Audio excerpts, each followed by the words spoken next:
Welcome back as we continue on from last week broadcast, as we are dealing with home buying, home purchase. And my guest talked about credit. What's credit? And he talked about how to establish credit. But I have a question for you though. You said that in the credit card, you have to have at least 30%. What about if I have a credit card and I don't use it? I just have it just for emergency.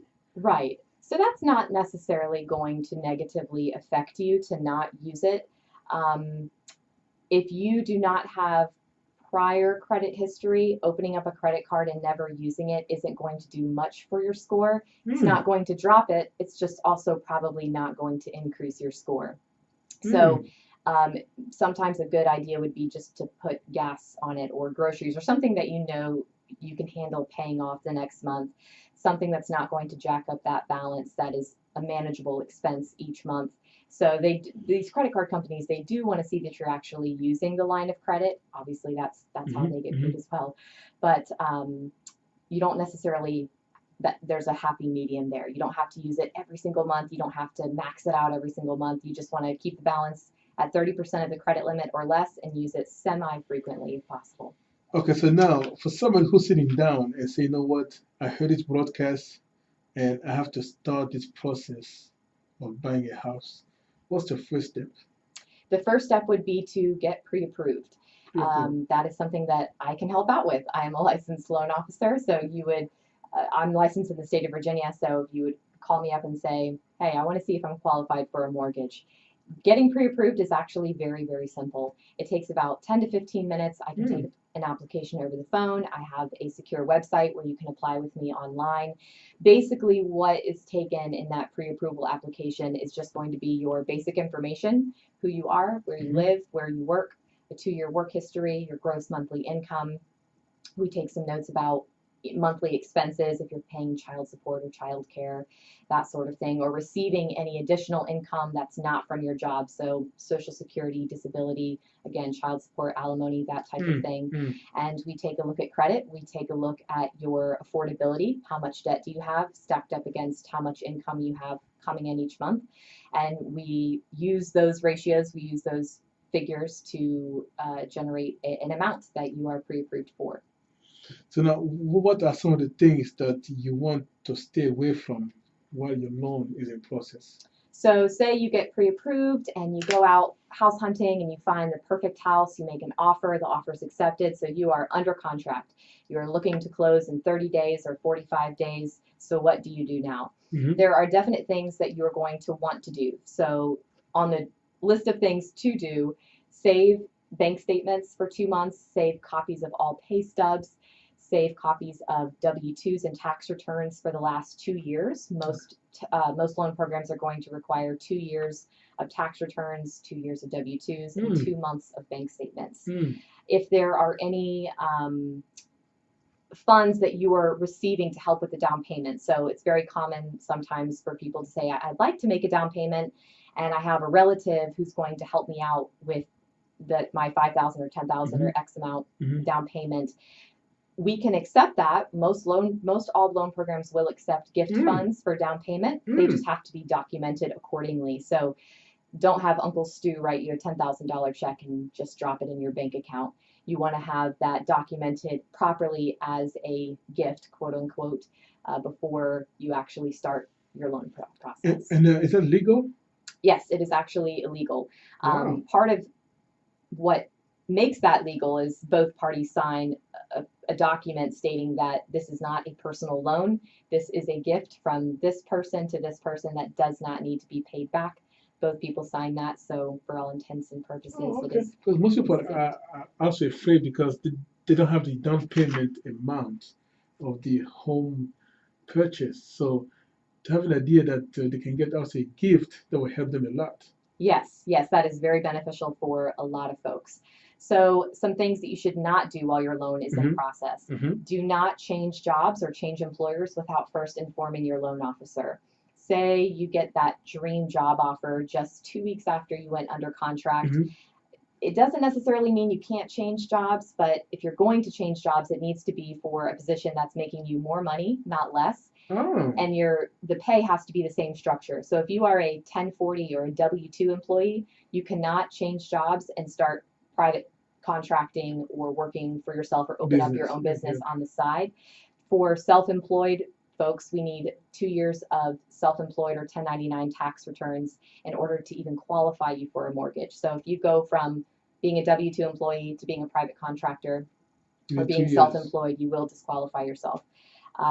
So again, it's not that you can't change jobs, it's just that we typically advise you to not change jobs because you don't want to jeopardize your pre-qualification or pre-approval status. And so now for the people who has their own businesses, as I said earlier, the 1099, how they prove because business income varies. You don't have a consistent Absolutely. income. So how can they guarantee to be qualified for a loan if the income is not consistent? That's why we require the 2-year history for folks who are self-employed. We generally take 2 years of incomes on tax returns for their business tax returns and personal tax returns, and we average the income over a 24-month period, and that's how we establish what their income is. So even if last month that person made $2,000 and this month they're looking to make $12,000, we're not really going to look at that as much as we are your overall 2-year average monthly income. So if the year before you had a bad year and this year the business is booming, that's not fair to them. It might seem like it's not fair, but you would be surprised at what you can qualify for, even looking at a bad year, especially if there's something, not something, but someone that can go on the loan with them, say a spouse or a family member. Most loan programs will actually allow what's called a non-occupying co-borrower, which basically just means a co-signer, and that is someone who is using their income to help the person get to the purchase price that they need. Say their income Oh, isn't quite enough. So a co-signer will come on, vouch for the person, count their income on the loan, but not actually live in the property, live in the so the residence. co-signer will also have to go to the process of being pre-approved and accredited and all those stuff. Absolutely. And that mortgage is also going to be on that co-signer's credit. So before you ever co-sign a loan, a mortgage loan for Wow. anyone, you want to make sure that you're not looking to finance your own home or finance much of anything really until you can refinance and that person can refinance and get dropped. So besides not changing jobs and what other things not to do while in the process of buying a house? Good question. So you do not want to increase your debts and liabilities. Don't go out and open up any new credit cards or any new lines of credit. One of the most common things that I see people do once they are under contract is to go out furniture shopping. You know, they want the new couch or the new TV or the washer and dryer. And some of these furniture stores and appliance stores will offer really, really great things to get you in the door. You don't have to give us a payment for the first year, et cetera, no interest for 18 months or whatever the case might be, the offer might be, but that's still going to be a hard inquiry on your credit. And eventually you are going to have to pay them. You are going to have to finance, if you're financing furniture, you're going to have to pay that back. So that can jeopardize your qualification status, your debt to income ratio, all of that. When you say hard inquiry, what I mean? A hard inquiry is when a creditor looks at your credit in depth. So that would be them pulling your credit score from all 3 credit bureaus, TransUnion, Equifax, and Experian. That's defined as a hard inquiry. So you also have a soft inquiry? Yes, soft inquiries are less common. I probably couldn't even give you an example of a soft credit pull. Oh, maybe a utility, like a power company. When you go to sign up for power, that would be a soft credit pull. Oh, okay, I got you. Sometimes cell phone carriers will do a Yeah, soft credit yeah. pull, something like that. Okay. So what are the good things to do while your loan is in process? The good things to do. Right. So you want to save as much as possible. If you have, say you're a commission employee and you have an outstanding sale and you get a larger paycheck than normal, you want to save as much of that money as you can. Also, communicate with your loan officer throughout the process. If there's going to be something that you think might jeopardize your loan, but you're not quite sure, when in doubt, call up your loan officer and say, I'm thinking about changing jobs, or I helped my cousin mow their lawn and they gave me a check for $100. Am I okay to deposit that check? Whatever the case might be, just open communication with your loan officer is one of the best things you can do while your loan is in process. One thing I want to emphasize to my audience is that her job is to help you get in the house. So everything she will ask of you in form of document or anything is to help you get into your dream house. So don't feel like she's trying to get into your business. No, she's trying to help you to get into the house. That's right. I tell people all the time, it is in both of our best interest for me to really be thorough throughout this process, because if your loan gets denied, you don't get your house and I don't get paid. I'm not That's the paid any truth. other way. That's the truth. That's my job, Yeah, is to get you into that house. yeah. So and again, my family just went through this process, so we know what she's talking about. That's why we had her come on board to help all of us and all of you to get your dream house. Because, like I tell my friends, enough of renting. You can own your own house. And this information will help you in that process. So now, you didn't talk about people who had, like us, who lost a house and recover back. How does somebody who had a foreclosure come back into the shopping for a house field? hmm Where do they start? So obviously things happen. You lose a job, or you, God forbid, lose a spouse. Something happens to Hmm. where you can't pay your bills and you either go into foreclosure, you have to file for bankruptcy, some form of bankruptcy. That does not necessarily mean financial suicide. There's usually a waiting period. So for example, Chapter 7 bankruptcies, we need a 2-year removed status, a 2-year removed time period before you could qualify for a mortgage again. I thought 7 years. No, nope, 2 years. Once the bankruptcy Wow. has been settled or discharged, that's when the 2-year period would start. Typically, the most important thing with a prior foreclosure or a prior bankruptcy is going to be credit history post bankruptcy.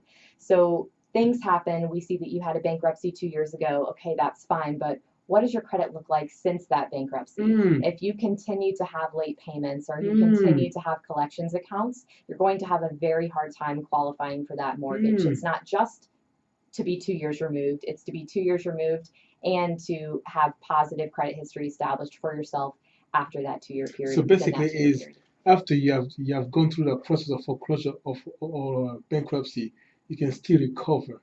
Oh, absolutely, absolutely. Don't just get discouraged and then go into debt. Then you can still clean up your mess and say, you know what, you can get back in the market.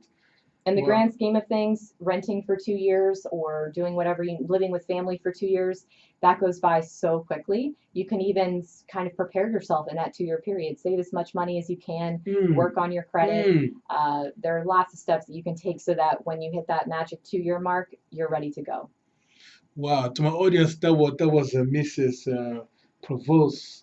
She's a loan officer, and as you can tell, she knows what she's talking about, and she's trying to help you to get into your home dream, a place that you can call your own, paint your own color, do your own design. Because renting, I've been through it. Renting, the landlord will tell you, I don't want my house to be painted. I don't want to put a nail over there. Don't hang things over there. I mean, you just limit it.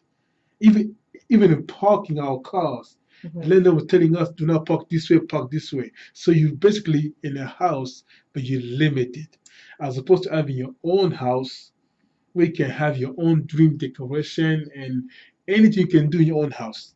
I have people tell me all the time that they were not expecting to feel a difference when they closed on their house and they moved in. Mm, They said, they called me a week later and said, this house feels like it's ours. It finally feels there you like go. this is something that we own, and this is something that we can really, really make our own, which is a really great feeling. And that's what she's trying to help all of us to get into a house, to have that feeling that, you know what, it is mine. It's a good feeling. It's a good feeling. So stay tuned for next week as we continue and to help us challenge. No matter how bad the credit was, no matter if you've been to foreclosure or bankruptcy, you can still get up and clean yourself and come back in the market and say, you know what, I can buy another house. Until then, God bless. Bye bye.